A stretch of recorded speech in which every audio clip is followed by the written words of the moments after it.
사랑하는 성도님들의 걸음과 가정에 가득하시기를 주님의 이름으로 간절히 축원합니다. 오늘은 우리 기독교 전통에서 원래 펜타코스트라고 해서 오순절날 성령 강림의 그 놀라운 사건으로부터 교회가 시작되었습니다.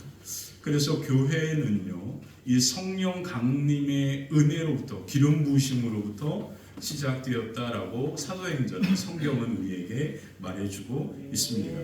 역사적으로 오순절날이라고 하는 이 날은 바로 유대 명절 중에 6월절이 지난 50일을 가리켜서 오순절이라고 표현합니다. 바로 이 오순절날 바로 성령 강림의 놀라운 역사가 임하게 되었습니다.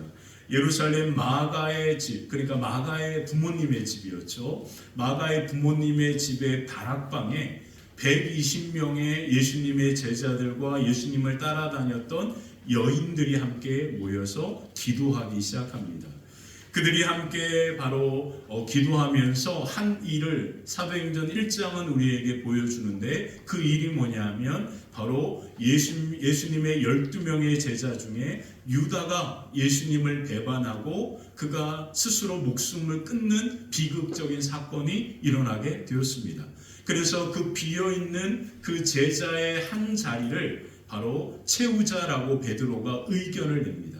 그래서 제자들과 함께 그렇게 모여 있었던 예수님의 제자들이 같이 함께 기도한 후에 단 또 한 명의 제자를 세우는데, 그 제자가 바로 마띠아라고 하는 제자가 세워지게 됩니다. 그래서 이제 예수님의 그 제자가 12명의 제자로 채워지게 되는 그 일이 있었습니다. 그리고 나서 바로 이 제자들과 여인들이, 예수님의 어머니와 형제들이 같이 함께 예수님의 말씀대로 하나님께서 약속하신 성령을 기다리는 기도가 시작됩니다. 그리고 그들이 같이 함께 기도하는 중에 바로 강력한 성령의 임재가 그 마가의 다락방 가운데 임하게 된 이야기가 오늘 본문에 나오는 겁니다. 자, 사도행전 2장 1절부터 3절 그 광경을 누가는 우리에게 이렇게 증언해 주고 있습니다. 한번 읽어볼까? 함께 읽겠습니다. 오순절 날이 이미 이르름에 그들이 다 같이 한 곳에 모였더니 소련의 하늘로부터 극하고 강한 바람 같은 소리가 있어 그들이 앉은 동중에 가득하며 마치 불의처럼 갈라진 것들이 그들에게 보여 각 사람 위에 하나씩 임하여 있더니. 아멘. 성령 강림의 사건은 이와 같은 엄청난 광경으로 일어나게 되었습니다. 근데 그 광경을 누가는 글로 표현해 주었기 때문에 바로 우리가 이 글을 통하여 그 광경이 어떠한지를 한번 상상해 보게 되는 거죠. 자, 뭐라고 되어 있습니까? 갑자기 하늘로부터 강력한 바람 소리가 났다. 바람이 불었다라고 이야기하죠. 근데 그 바람이 하늘로부터 불어 강력하게 그 모인 그곳을 가득 채워가지고 그 바람 소리가 그 공간 가운데 가득했고요. 그리고 또 한 가지는 각 사람의 혀가 바로 뜨거운 불처럼 그렇게 타올랐다 표현합니다. 그러면서 이상한 현상이 나타났는데, 그 모여있던 그 사람들이 각각 다른 나라 말로 그렇게 말하기 시작하고 기도하는 그러한 신비한 현상이 일어나게 되었다라고 성경은 말하고 있습니다. 이것은 성령 강림의 역사적인 상황과 환경을 우리에게 누가가 보고 증언해 준 이야기입니다. 그래서 이 광경은 그때 누가의 목격으로 우리에게 전해 준 거죠. 자, 이 성령의 놀라운 임재와 역사가 오늘도 똑같은 방법으로 일어난다라고 생각하면 우리는 성경을 잘못 보는 겁니다.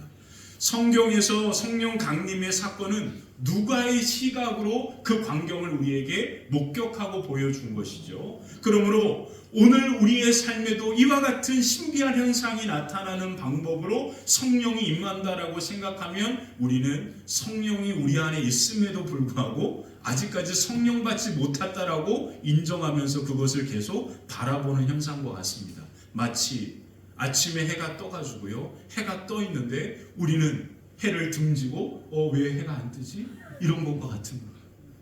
우리가 예수 그리스도를 주로 고백하는 순간 바로 이 성령의 임재와 영광이 우리 가운데 이미 임한 겁니다. 그래서 임마누엘의 하나님의 은혜가 예수님의 십자가의 사건을 통하여 예수님의 부활과 그 예수 그리스도가 부활하심을 인정하는 우리 모두에게 이미 우리 안에 성령의 강력한 임재가 임한 거거든요. 이것은 우리가 어떻게 신비로운 노력과 현상으로 일어난 것이 아니라 갑자기 호련히 그와 같은 일이 일어난 것처럼 바로 이와 같은 놀라운 은혜가 우리 모두에게 임한 겁니다. 근데 그 은혜가 임했음에도 불구하고 마치 성경에서 나와 있는 이와 같은 신비로운 현상이 내 삶에 일어나지 않았다고 생각하면서 해를 등지고 해가 언제 뜨지 이렇게 간절히 사모하는 바보 같은 모습이 우리 신앙인의 모습이라는 거예요. 우리는 자꾸 하나님의 신비로운 현상이 마치 기적과 같이 마치 홍해가 갈라지는 것처럼 베드로가 물 위를 걸은 것처럼 이와 같은 신비한 현상으로 일어날 것처럼 생각하면서 거기에 몰두되어 있어서 하루 종일 해가 떠 있음에도 불구하고 해를 등지고 언제 해가 뜨지요? 하나님 앞에 간절히 기도함이 어리석은 모습이 오늘 저와 여러분들의 신앙의 모습이 될 수도 있다라는 겁니다. 그러므로 오늘 성경이 성령 강림의 사건을 우리에게 말해주는 이것의 가장 중요한 핵심은 성령 강림의 이 놀라운 은혜를 경험한 제자들이 변화되었다라는 것을 우리에게 보여주는 겁니다. 성령 강림의 역사를 경험하지 못했던 제자들은 예수님을 버리고 모두 다 도망쳤습니다.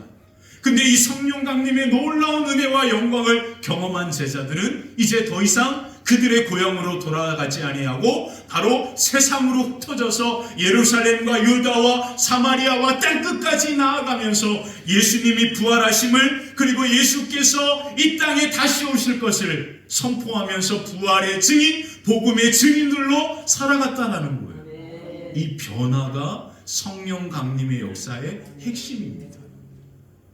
오늘 저와 여러분들이 성령 강림의 그 놀라운 은혜와 은총이 우리 안에 가득함으로 예수 그리스도를 내가 믿고 고백함으로 이미 우리는요 작은 변화의 시간 속에서 지금까지 살아온 겁니다. 한번 여러분 예수 믿기 이전의 여러분들의 모습을 그려보세요. 추억해보세요. 그때 모습과 지금 모습이 똑같나요? 아닙니다. 우리는 그 놀라운 십자가의 부활의 은혜를 성령의 그 충만한 은혜를 맛보고 나서 예수님을 믿고 예배하면서 우리의 삶은 조금씩 제자들이 변화된 것처럼 우리의 삶은 변화되어 왔고 지금도 변화되고 있고 앞으로도 계속해서 변화되어 가는 줄 믿습니다. 이게 바로 성령 강림의 놀라운 역사인 겁니다. 바로 이 성령 강림의 놀라운 역사를 통하여 교회가 시작되었습니다. 그래서 교회는요 부활의 예수님께서 머리가 되시고 바로 그리스도의 몸이 되는 공동체가 교회입니다. 그러므로 교회는 하나님의 성령의 강력한 역사로부터 시작되었고 역사를 통하여 세워진 겁니다. 우리 화평교회는요 담임 목사님이 믿음의 사람들과 개척한 게 아닙니다. 하나님의 성령께서 이 교회를 세우신 겁니다. 그리고 그 성령께서 지금까지 이렇게 이끌어 오신 겁니다. 그리고 앞으로도 그 성령께서 이끌어 가실 겁니다. 그러므로 우리는 교회를 내가 주인인 것처럼 인식하고 생각하는 순간 우리는 아주 못된 신앙인이 될 수 있습니다. 교회는 그리스도의 몸이고 교회는 하나님의 성령께서 지금까지 세워오셨고 세워가시는 겁니다. 그리고 그 일에 우리가 쓰임받는 거죠. 그 일에 저도 우리 모든 성도님들도 귀하게 아름답게 쓰임받았으면 좋겠습니다. 그래서 우리는 너무 쉽게 교회가 이러면 안 되죠 이런 말을 하면 안 됩니다. 교회는 하나님의 성령께서 세워가시는 공동체입니다. 그리고 그 성령께서 처음부터 이 모든 과정들을 이끌어 오신 겁니다. 그러므로 교회가 이러면 안 되죠 이런 말은 정확한 표현이 하나님의 성령께서 이 교회를 세우셨다라고 하는 사실을 우리 스스로가 부정하는 것과 같은 겁니다. 그래서 우리는 항상 우리가 교회를 이야기하고 생각할 때 하나님의 성령께서 시작하셔서 세우셨고 또 세워가시고 또 그 교회는 내게 아니라 우리의 것이 아니라 그리스도의 몸이고 그리스도가 머리가 되어 하나님의 말씀이 교회를 통치하고 다스리시는 성령께서 교회를 이끌어 가시는 놀라운 은혜가 우리 화평교회가 되었으면 정말 좋겠습니다. 그래서 성령 강림의 이 놀라운 사건의 핵심을 어거스틴은 이렇게 이야기했습니다. 성령 강림은 하나님께서 우리 안에 내주하시고 가까이 다가오시는 사건이라고 표현하면 했단 말이죠. 그러면서 팀 켈러라고 하는 목사님은 이 사도행전 2장의 설교에서 성령 강림의 의미에 대하여 이런 설교를 했습니다. 성령 강림의 의미는 하나님께서 우리에게 다가오시는 사건이다. 성령을 통해서 하나님과 인격적인 관계가 시작되어집니다. 근데 우리는 자꾸 성령 강림의 사건을 오늘 사도행전 누가가 말해주는 이와 같은 신비한 현상이 일어나는 것으로 생각함으로 말미암아 이 성령 강림의 중요한 의미를 잃어버리고 살아가게 되는 겁니다. 성령 강림의 의미는 하나님께서 우리에게 뭐 하시는 것이다? 다가오시는 것이다. 그래서 성령을 통하여서 하나님과 우리가 인격적인 관계가 맺어지는 그 사건이 바로 성령 강림이라 표현했습니다. 부활하신 예수님으로 말미암아 오늘 우리의 예배 가운데 성령 하나님께서 함께 하시는 줄 믿습니다. 성령님을 통해서 하나님과 우리의 관계가 더욱더 깊어지고 하나님께서 주시는 기쁨이 충만하고 모든 두려움이 사라지고 참된 평안이 여러분들의 걸음과 가정 위에 아름답게 임하게 되시기를 주님의 이름으로 간절히 축원합니다. 그러므로 오늘 말씀을 통하여 우리에게 다가오시는 그 하나님이 어떤 분이신지를 같이 함께 살펴보면서 말씀을 나누겠습니다. 첫 번째, 하나님은 살아계신 분입니다. 하나님은 어떤 분이십니까? 살아계신 분입니다. 살아계신 하나님께서 마가의 다락방에 있던 제자들에게 찾아오셨습니다. 살아계신 하나님의 은혜를 경험한 제자들의 모습을 누가는 세 가지 동사로 표현하고 있습니다. 자, 먼저 2절을 한번 볼까요? 2절입니다. 한번 읽어보겠습니다. 오련히 하늘로부터 급하고 강한 바람 같은 소리가 그들이 알던 온 집에 가득하며 바람 같은 소리가 들렸다라고 그렇게 표현합니다. 3절입니다. 마치 불의 여처럼 갈라지는 것들이 그들에게 보여 각 사람 위에 하나씩 임하여 있더니 그들의 눈에도 이와 같은 현상들이 뭐했다고요? 보였다라고 표현합니다. 들었다 이야기했고요. 보였다 말합니다. 자, 4절입니다. 함께 읽어보겠습니다. 그들이 다 성령의 충만함을 받고 성령이 말하게 하시는 따라 다른 언어들로 말하기를 시작합니다. 자, 처음에 뭐 했다고요? 소리를 들었다. 그리고 그들 가운데 뜨거운 성령의 불길이 그들 가운데 임하는 것을 눈으로 보았다. 그리고 어떻게 했다고요? 그들이 성령을 따라 다른 나라 말을 하기 시작했다라고 그렇게 표현하고 있습니다.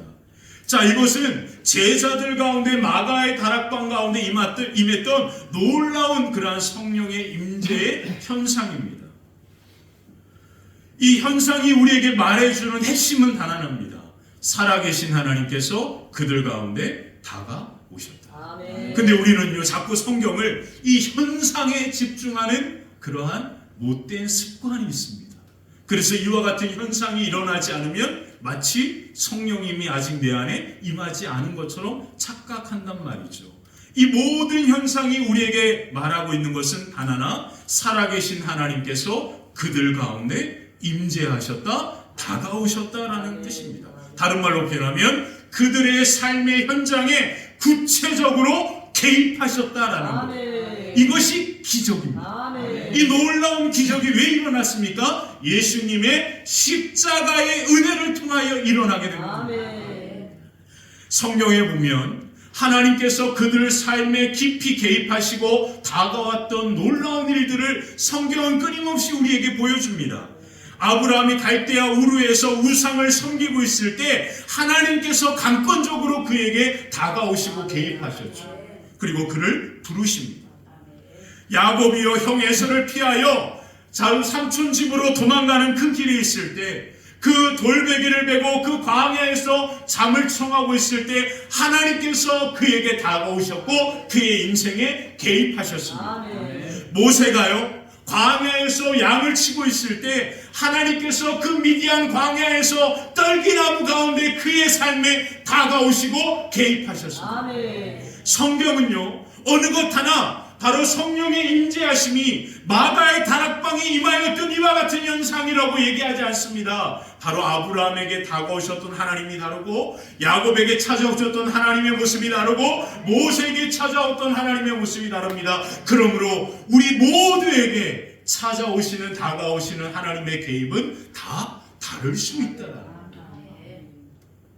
그러므로 하나님은요, 오늘 십자가의 그 모든 보혈의 그 사건과 부활의 영광으로 죄악의 사슬을 끊고 오늘 우리에게 그 영광의 하나님께서 다가오시고 개입하시고 함께 하시는 은혜가 저와 여러분 가운데 가득하게 된 줄 믿습니다. 그래서 예수님은요, 십자가를 지시기 전에 바로 그 십자가를 통하여 우리에게 다가오시는 하나님에 대하여 성령님에 대하여 제자들에게 우리에게 이와 같이 먼저 말씀해 주셨습니다. 그 이야기가 요한복음 14장에 나오는 거예요. 요한복음 14장 26절 27절에 보면 보혜사 곧 아버지께서 내 이름으로 보내실 성령 그가 너희에게 모든 것을 가르치고 내가 너희에게 말한 모든 것을 생각나게 할 것이다. 그러면서 27절에 이런 말씀을 합니다. 27절 같이 한번 읽어볼게요. 평안을 너희에게 끼치노니 곧 나의 평안을 너희에게 주노라. 내가 너희에게 주는 것은 세상이 주는 것과 같지 아니하니라.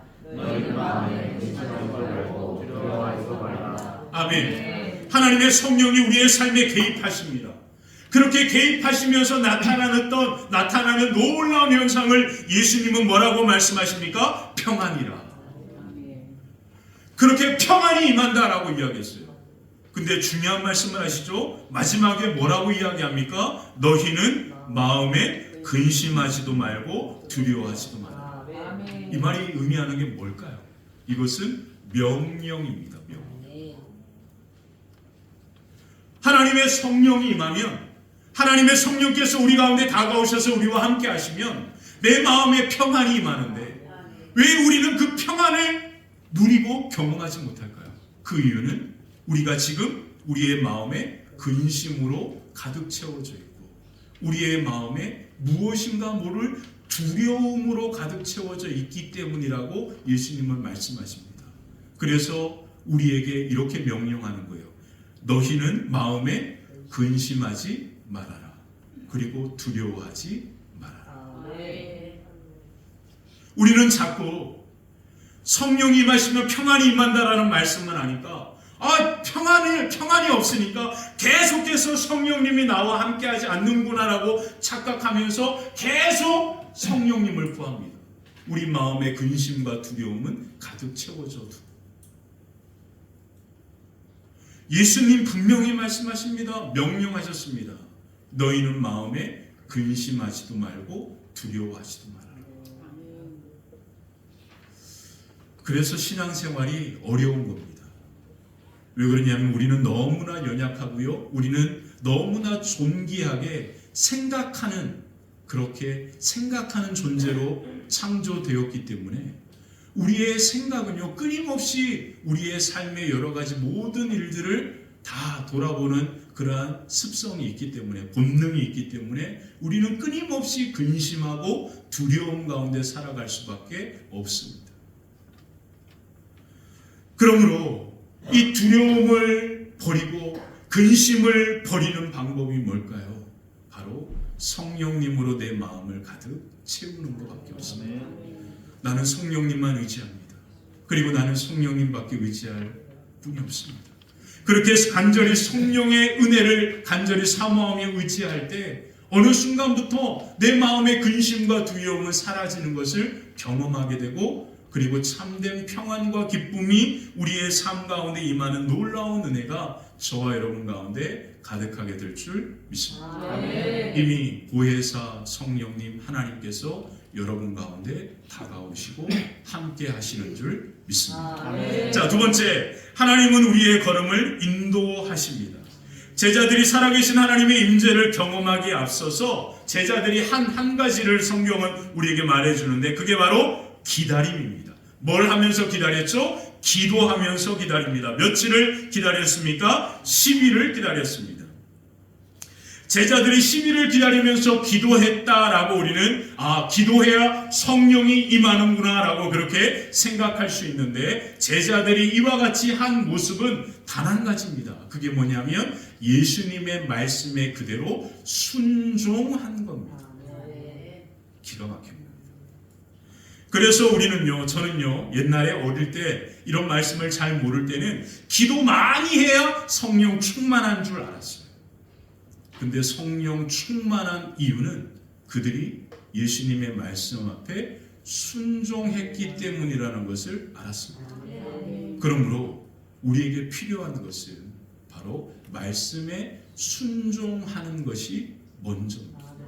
말씀에 순종하는 순간, 그리고 그 말씀이 이루어지기를 기다리면서 나아가는 순간 하나님의 성령께서 우리 가운데 다가오시고 우리 가운데 역사하시는 놀라운 은혜가 임하는 거죠. 그러므로 기도가 아닙니다. 순종입니다. 하나님의 말씀 앞에 순종해서 그들은 그 말씀이 그대로 이루어지기를 기다리면서 그 시간을 기도로 보낸 겁니다. 그리고 그 말씀대로 하나님 앞에 말씀에 순종하는 그들에게 하나님의 살아계심을 경험하게 되는 놀라운 역사가 임하게 된 거죠. 그러므로 하나님의 그 놀라운 살아계심의 역사를 맛보는 길은 단 하나, 순종밖에 없습니다. 우리 그리스도인들이 잘하는 것은 기도입니다. 기도 너무 잘해요. 아니, 예수님 믿지 않는 불교 신자들도 기도 잘합니다. 얼마나 잘하는지 몰라요. 제가 2016년도에 티벳이라고 하는 곳을 갔었는데, 티벳 사람들은요, 오체투지라 그래서 몸에 5군데가 바닥에 닿는 기도를 합니다. 날마다. 그리고 심지어 그들은 그 티벳의 성지까지 바로 이 오체투지를 위해서 자기 몸으로 그렇게 기도하며 가는 전통이 있습니다. 그게 전통이에요. 기도 정말 열심히 잘합니다. 근데 그들은 하나님의 말씀에 순종하지 않습니다. 우리 한국 그리스도인들이 가장 못하는 게 뭐냐면 기도가 아닙니다. 순종입니다. 순종. 우리는요, 기도도 내 생각대로 기도하는 경우가 많습니다. 성경은요, 오늘 너무 중요한 사실을 말해줍니다. 제자들이 성령의 그 놀라운 역사를 맛보게 되었던 이유는 예수님의 말씀 앞에 순종했기 때문입니다. 예수님의 말씀 앞에 순종하며 나아갔을 때 바로 그들 가운데 성령 강림의 이 엄청난 놀라운 역사들이 그들의 삶에 깊이 경험되어졌다라고 성경은 우리에게 말해줍니다. 그러면서 바로 이 놀라운 형상들을 그 주변에 있었던 유대인들이 바라보면서 저들이 술에 취했다라고 이야기하니까 베드로가 그들을 향하여 이것은 바로 요엘 선지자를 통하여 하신 말씀이 그대로 이루어진 것이다라고 표현한 거예요. 그래서 사도행전 2장 17절에 보면 요엘서 2장 28절의 말씀이 그대로 성취되었다라고 하는 사실을 우리에게 베드로는 말해줍니다. 한번 읽어볼까요? 하나님이 말씀하시기를 말세에 내가 내 영을 모든 육체에 부어주리니 너희의 자녀들은 일어날 것이요 너희의 젊은이들은 환상을 보고 너희의 늙은이들은 꿈을 꾸리라. 아멘. 이 놀라운 현상들은 말씀이 그대로 이루어진 것이다라는 거예요. 이해되시죠? 그러므로 제자들이 성령의 충만한 은혜를 맛보고 경험한 이유는 기도했기 때문이 아니라 기도보다 앞서서 그들이 하나님의 말씀 앞에 순종했기 때문이다. 순종하면서 그 시간을 인내하며 뭐 한 겁니까? 기도한 겁니다. 기다린 겁니다. 그랬더니 정말로 말씀이 그대로 그들 가운데 성취되어지는 엄청난 역사가 일어나게 된 것입니다. 제자들이 예수님의 말씀에 따라 순종하며 걸어갈 때 이제는 그 말씀이 그들을 이끌어 가기 시작한 거죠. 그래서 하나님의 말씀은 살아있다라고 말하는 겁니다. 그래서 히브리서 4장 12절에 히브리서 기자는 하나님의 말씀에 대하여 이렇게 말하는데 하나님의 말씀은 살아있고 활력 있어 좌우의 날선 어떤 것보다 예리하여 혼과 영과 및 관절과 골수를 찔러 쪼개기까지 하며 또 마음의 생각과 뜻을 판단한다. 다른 말로 표현하면 하나님의 말씀이 살아있어 우리의 걸음과 생각과 마음을 이끌어간다라는 뜻입니다. 하나님의 말씀이 제자들을 이끌어가니까 그들이 10일 동안 인내하며 견디면서 기도했을 때 하나님의 때에 하나님의 방법으로 강력하게 그들 가운데 성령의 역사가 임하게 된 겁니다. 그러므로 오늘 저와 여러분들이 해야 될 가장 중요한 것은 하나님의 말씀 앞에 그대로 순종하여 그 말씀을 품고 그 말씀 앞에 서 있는 거죠. 그때부터 어떤 일이 벌어지냐면 내가 그 말씀을 지키고 그 말씀대로 살아가는 게 아니라 살아있는 하나님의 말씀이 내 마음과 생각을 이끌어가는 일이 일어납니다. 그러면서 성령의 살아계심, 하나님의 살아계심의 임재와 역사를 맛보게 되어지는 것이죠. 이스라엘에 가면 이스라엘 사람들이 가장 많이 말하는 말 중에 하나가 바로 그들의 인사가 샬롬이잖아요. 샬롬. 그래서 바로 여기저기서 샬롬이라고 하는 말을 많이 듣게 됩니다. 근데 이 샬롬이라고 하는 말 다음으로 이스라엘 사람들이 가장 많이 하는 말이 뭐냐면 사불라누트라고 하는 말입니다. 사불라누트, 이런 말을 가장 많이 한대요. 바로 이 사불라누트라고 하는 이 말은 바로 인내라고 하는 뜻을 갖고 있는 말입니다. 인내하십시오 라고 하는 뜻이에요. 그래서 가정에서 아이들이 엄마한테 엄마 우유 먹고 싶어 라고 하면 엄마가 그 아이에게 사불란투 이런 말을 한대요. 아이들이 어머니에게 보채면 엄마는 그 즉시 그 아이에게 그것을 해주지 않는답니다. 반드시 엄마는 가장 먼저 사불라누투라는 말을 한대요. 그게 가정교육입니다. 근데 우리 엄마들은 어떻죠? 애가 원하지도 않는데 미리 다 해주잖아요. 이유식도 다 해놓고 뭐 다 그냥 다 해줘요. 애가 요구하지도 않는데. 그러니까 아이들은요 언제나 엄마가 다 원하는 대로 해주는 것처럼 인식하게 됩니다. 그러니까 뭐가 없어요? 뭐가 없어요? 인내심이 없어요. 인내심이 없으니까 간절함이 없어요. 그리고 그것이 다 당연한 거예요. 유대인의 자녀 교육 너무 유명하잖아요. 유대인의 어머니들은 자녀들이 요구하는 것을 그 즉시 해주는 법이 없답니다. 그 아이에게 사불라누트라고 말한다는 거예요. 사불라누트라고 하는 이 말을 쓰는데 바로 상점에서 식당에서 이제 사람들이 음식을 주문하잖아요. 그러면 음식이 늦게 나온다고 사람들이 막 항의할 거 아니에요. 그러면 주인이 그 사람들 사불라누트 이런 말을 한다는 거예요. 근데 중요한 건 뭐냐면 이 사불라누트라고 하는 이 말을 하면서 모션 액션을 취하는데 그 액션이 바로 이 자세입니다. 이 자세. 사불라누트. 쌈 싸먹기 아니고 사불라누트 이거 사불라누트. 쌈 싸먹기 이게 아니고요. 사불라누트 이런 이제 액션을 취한다는 거예요. 사불라누트 이런 이제 액션을 취하고 이야기한답니다. 자, 이 액션을 보면 여러분들 무엇이 느껴집니까? 이 사불라누트라고 이렇게 말할 때 이거 인내, 사불라누트 인내하십시오라고 하는 이 말의 표현은 상대방을 향하여 하는 말이 아닙니다. 이 말은 바로 자기 자신을 향하여 하는 표현이라는 거예요. 사불라누트. 그래서 사불라누트 인내하십시오라고 하면서 상대방이 불쾌하게 행동하는 것에 대하여 분노하는 그 마음을 조절하기 위한 표현이라는 거예요. 아이가 보채면 엄마가 열받죠.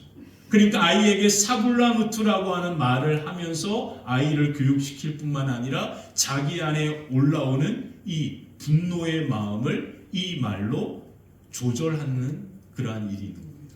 그래서 식당 주인도 사람이 사불라누트라고 그렇게 이제 사불라누트라고 하면서 그렇게 이야기하는 그 사람들에게 막 화가 날 거 아니에요. 그러니까 이 표현을 통해서 이 말을 통하여 자기의 마음을 살펴보는 의미에서 이 액션을 취한다라고 그렇게 표현합니다.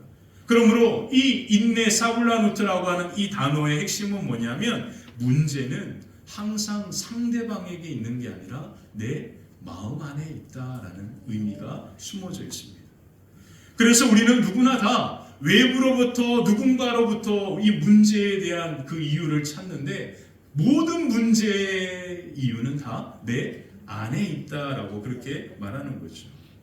그래서 데일 카네기는 분노심이라는 독약은 자신이 마셔놓고 적이 죽기를 바라는 것과 같다라고 그런 말을 표현합니다. 내 안에 분노라고 하는 그런 독약이 있는데도 그 분노를 통해서 상대방이 죽을 것이라고 생각하는, 자기가 죽는 것인데 상대방이 죽을 거라고 그렇게 인식하며 살아간다.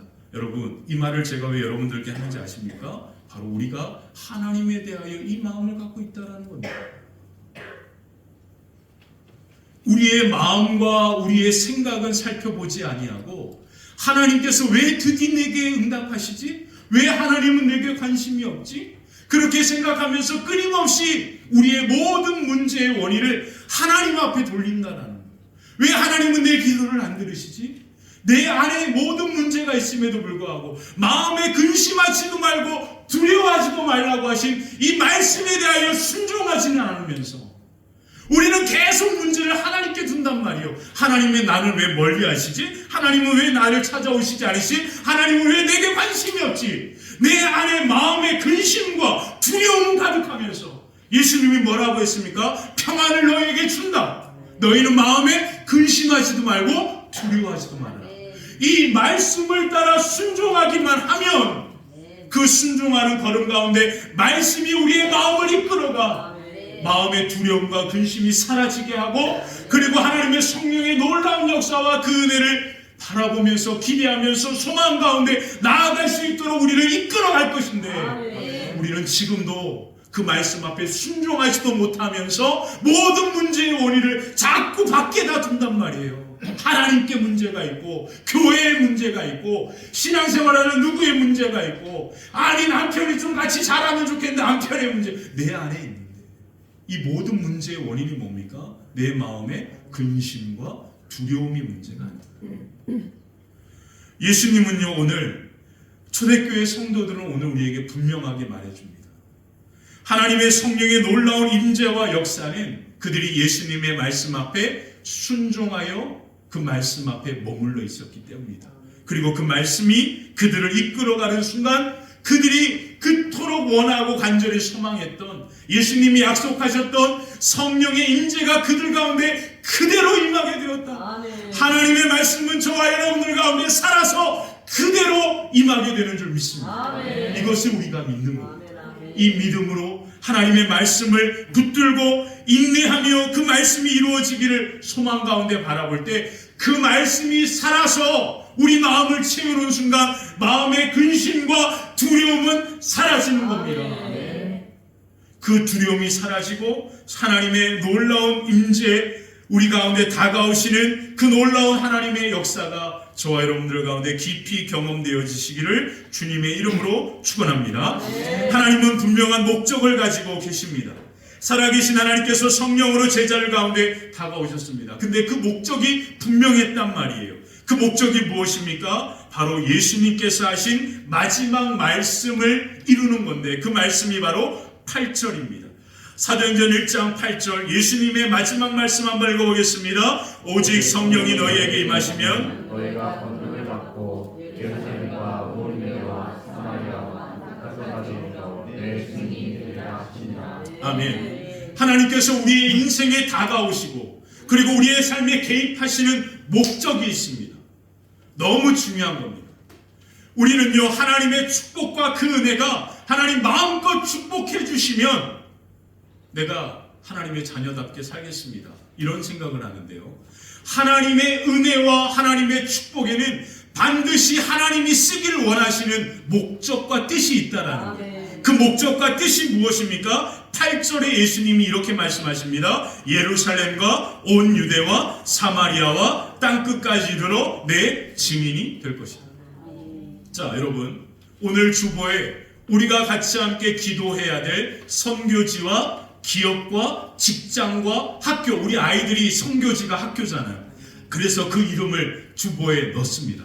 이제 매주마다 주보에 실을 거고요. 이 안에 들어가지 않는, 제가 이제 모르는 그런 부분들도 있기 때문에 제가 아는 한에서 그 부분들을 써놨습니다. 여러분들 꼭 가시기 전에 우리 전도사님께 그 이름을 얘기하시면 우리가 주보에 같이 함께 명단에 넣고 함께 기도하도록 하겠습니다.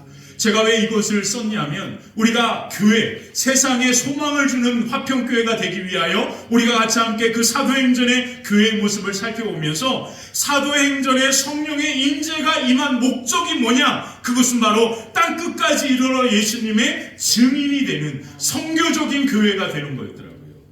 그래서 제가 그것을 써드린 겁니다. 그냥 여러분들의 직장과 기업이 여러분들이 그냥 가정을 세우는, 가정 자녀들을 교육시키는 그냥 어떤 소득을 얻는 그러한 곳이 되지 말고 그것이 하나님께서 나를 보내신 선교지다. 그런 생각을 하고, 아니 우리 가장 많은 시간을 보내는 게 가정이 아니라 직장이잖아요. 하나님이 우리에게 주신 삶의 시간 속에서 그와 같은 환경과 사람을 만나게 하신 것은 분명한 목적과 뜻이 있는 건데, 그 목적과 뜻은 그곳이 바로 하나님이 우리를 보내신 땅끝이잖아요. 그러면 그곳을 위하여 함께 품으면서 기도해야 하지 않습니까? 오늘 하나님이 그들 가운데 임하신 분명한 목적과 뜻을 분명하게 이야기합니다. 바로 땅끝까지 이르러 내 증인이 되라고 하십니다. 그래서 초대교회는요, 이 성령의 충만한 은혜를 경험하고 그들이 바로 땅끝까지 나아가 복음의 증인이 되는 그 삶을 살아감으로 교회가 세워지게 된 겁니다. 그러므로 교회는요, 바로 복음의 증인이 되는 공동체가 되는 거죠. 복음의 증인, 선교지를 끊임없이 품고 기도하지 않는다면 그것은 교회가 아닙니다. 그러므로 오늘 우리 화평교회는요, 우리 모두는요, 우리 가정은, 그리고 우리의 삶은 하나님께서 우리 가운데 부르신 그 직장과 기업을 향하여 하나님이 내게 맡기시고 나를 보내신 선교지라고 하는 생각과 마음을 가지고 함께 기도하면서 나아갔으면 좋겠습니다. 그곳에 성령께서 함께 역사하고 그곳에 하나님의 놀라운 나라, 하나님의 교회가 세워지는 놀라운 은혜와 은총이 여러분들의 걸음이 닿는 곳마다 아름답게 임하게 될 줄 믿습니다. 중국에 가면 중국의 기독교 역사에 아주 중요한 역할을 했던 한 분이 있는데 그분이 바로 왕명도라고 하는 목사님입니다. 제가 2015년도에 중국에 갔을 때 그때 지하교회 성도님들과 난주라고 하는 곳에서 만났었는데, 그때 그분들과 만나는 시간을 갖게 되었을 때 그들이 매우 힘들게 만남이 이루어졌어요. 왜 그러냐면 바로 중국 공안에 의해서 깊이 이렇게 아주 이게 감시를 받는 상태였거든요.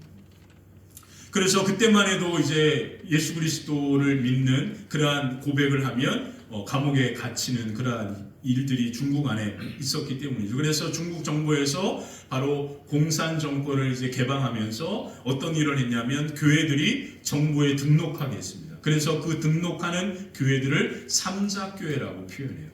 근데 이 삼자교회의 이 모습이 정부의 통제를 받는 거예요. 그리고 목사도 그렇게 정부에 등록이 되어야 해요. 그렇기 때문에 바로 이 삼자교회와 교회를 반대하고 진정한 이렇게 사도행전의 교회를 이루고자 원했던 사람들이 모인 그 교회를 가리켜서 지하교회, 가정교회라는 말이 나오게 된 겁니다. 이 지하교회, 가정교회 목사님 중에 왕명도라고 하는 목사님이 계셨습니다. 이 왕명도 목사님은요, 1900년대에 태어나셔가지고 그렇게 신앙생활을 이제 시작하시면서 그렇게 성장을 하시다가 그분이 18살 때에 알지 못하는 질병으로 사경을 헤매게 됩니다. 그때 이분이 하나님 앞에 서원 기도를 해요. 하나님, 나를 살려주시면 내 일생을 바쳐서 하나님의 일을 감당하겠습니다. 평생 동안 복음을 전하는 일을 하겠습니다라고 그렇게 기도했는데 그 기도가 하자마자 조금 있다가 그 알지 못하는 병에서 치유함을 얻게 됩니다. 기적을 경험한 거죠. 그리고 그 기적을 경험하고 나서 바로 그렇게 기도했기 때문에 복음을 전하는 삶을 살아가기로 결정합니다. 그리고 뜨겁게 복음 전도자로서의 삶을 살다가 1949년도에 중국이 공산화되면서 교회와 성도들을 핍박하기 시작하죠. 그리고 왕명도 목사님도 당시 지도자였기 때문에 감옥에 갇히게 됩니다. 감옥에 갇혀서 이제 고문을 당하고요. 정신없이 매를 맞고 고문을 당해서 거의 정신이 잃을 정도로 그렇게 힘든 상황에 있을 때 간수가 그에게 다가옵니다. 그리고 어떤 종이를 내면서 이 자술서에 서명을 하면 풀어주겠다라고.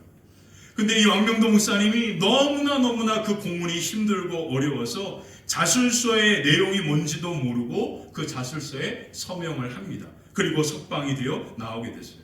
그리고 옥고를 통하여서 오랜 시간 신음하고 앓고 있다가 그렇게 몸을 회복하고 추스리면서 자기가 정신없이 뭔가 사인한 건 기억이 나서 그것이 뭔지를 생각해 보다가 뭔가 자술서 같은 얘기를 듣게 되고 그 자술서의 내용이 무엇인지를 알게 됩니다.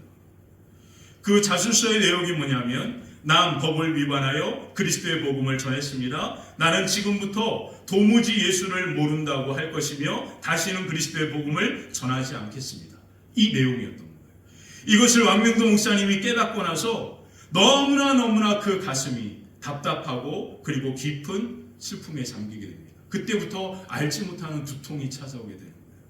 날마다 두통 가운데 신음하고 있다가 바로 이 두통의 아픔이 내가 그렇게 자술서에 그렇게 서명한 그 모습 때문이라는 것을 깨닫게 돼요. 그리고 나서 이분이 맨발로 베이징 거리에다가 목에 간판을 걸고 사람들에게 울면서 이렇게 외치기 시작합니다. 저의 이름은 베드로입니다. 저 또한 다른 이름은 왕명두입니다. 저는 저를 사랑하신 주님을 배신했습니다. 그러나 다시 주님을 사랑하고 섬기기를 원합니다. 여러분, 예수님 믿으십시오. 그렇게 맨발을 하고 베이징 거리를 다니면서 이렇게 예수님을 이야기하고 예수님을 믿으라고 복음을 전하기 시작합니다. 그리고 나서 두통이 정말로 거짓말처럼 사라지게 돼요. 그렇게 복음을 전하니까 다시 공안에 잡혀서 무려 26년을 옥고를 치릅니다. 26년을 감옥에서 생활하다가 75세 다 늙은 늙은이가 되어가지고 이제 중국 정부에서 이제 그분이 뭐 얼마 살 날이 남지 않았으니까 감옥에서 죽게 할 필요는 없으니까 그분을 풀어주게 됩니다. 그렇게 풀어주면서 왕명도 목사님이 26년 만에 그곳에서 감옥에서 나오게 됩니다. 그런데 그 왕명도 목사님이 너무나 놀란 거예요. 자기가 베이징 거리에서 이와 같이 복음을 전했는데 그때부터 지하교회 성도들이 이 목사님을 위하여 이 마음을 가지고 복음을 전하는 일에 같이 힘써서 기도하면서 그 일을 감당했던 겁니다. 그래서 왕명도 목사님이 이제 감옥에서 나오고 나서 왕명도 목사님이 감옥에 잡힐 때 중국의 기독교인들이 7천만 정도 됐었는데 그 왕명도 목사님이 나오고 나서 보니까 1억 5천만이라는 기독교 인구가 생기게 된 겁니다. 너무나 놀랍지 않습니까? 그냥 이 목사님은 하나님의 성령께서 그 마음에 주신 그 마음대로 그냥 그렇게 그 말씀에 순종하여 그렇게 복음을 전하는 일을 그냥 그렇게 감당했을 뿐입니다. 그리고 그 몸은 감옥에 갇혔어요. 근데 하나님은 또 성령을 통하여 또 다른 지하교회 성도들에게 그 마음이 전해지게 했고 그리고 그들을 통하여 또 다른 복음의 역사가 계속해서 중국 땅 가운데 전해진 겁니다. 여러분, 우리 중국 우습게 보죠? 중국의 기독교인들이 무려 2억 명이 넘습니다. 여러분, 중국 크리스찬 가볍게 보지 마십시오.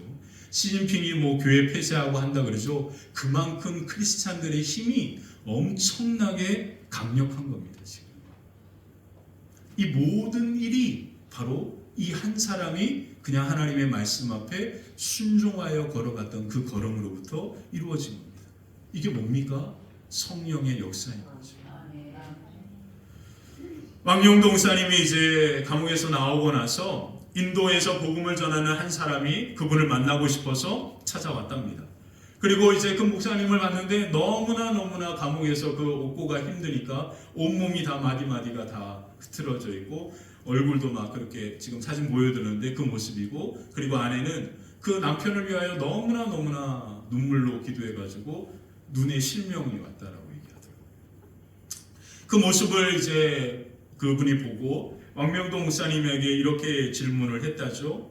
감옥에 있을 때 힘들지 않았습니까? 그러니까 당연히 힘들죠.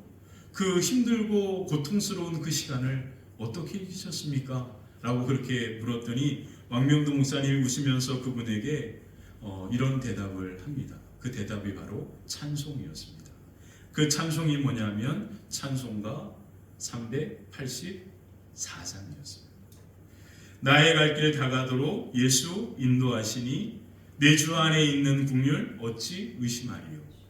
믿음으로 사는 자는 하늘 위로 받겠네. 무슨 일을 만나든지 만사 형통하리라. 무슨 일을 만나든지 만사 형통하리라. 왕명도 목사님은 매일 이 찬송을 불렀다라죠. 그렇게 왕명도 목사님이 감옥에서 너무나 춥고 배고프고 힘들고 어려운 그 시간을 맞이할 때마다 이분은 날마다 이 찬송을 불렀답니다. 나의 갈 길 다가도록 예수 인도하시네. 예수님 나와 함께 하신다. 감옥에서의 그 시간이 이분에게는 예수님과 함께하는 시간이었다는 거예요. 그래서 이 찬송을 부르면 다시금 내 마음에 평안이 임했고, 그렇게 임하는 그 평안을 가지고 그 하루를 견뎠고, 그리고 그 다음날 또 마음에 깊은 무거운 두려움과 그리고 근심이 찾아오면 또 이 찬송을 불렀고, 그렇게 또 하나님이 주시는 평안이 임하고, 이렇게 시간을 보내니까 무려 26년의 시간을 보내게 되었다. 그러면서 나는 감옥에 갇힌 게 아니라 그곳이 바로 하나님의 나라였습니다. 사랑하는 성도 여러분, 예수님이 십자가를 지신 이유는 여러분들 때문입니다. 여러분들에게 지옥 같은 하루를 살아가는 여러분들에게 하나님의 나라를 선물해 주기 위해 십자가를 지신 거거든요. 근데 그 십자가의 영광, 하나님의 나라의 평안이 여러분들의 마음 때문에 그 평안을 누리지 못하고 있는 겁니다. 여러분, 마음의 근심, 두려움을 내려놓으시고 하나님이 나와 함께 하심을 고백하며 찬송할 때 세상이 줄 수 없는 하늘의 평강이 여러분들의 마음 가운데 가득하게 되시기를, 세상을 뚫고 모든 환경을 뚫고 우리 가운데 다가오시는 하나님의 나라 그 영광이 저와 여러분 가운데 가득하게 되시기를 주님의 이름으로 간절히 축원합니다. 기도하겠습니다.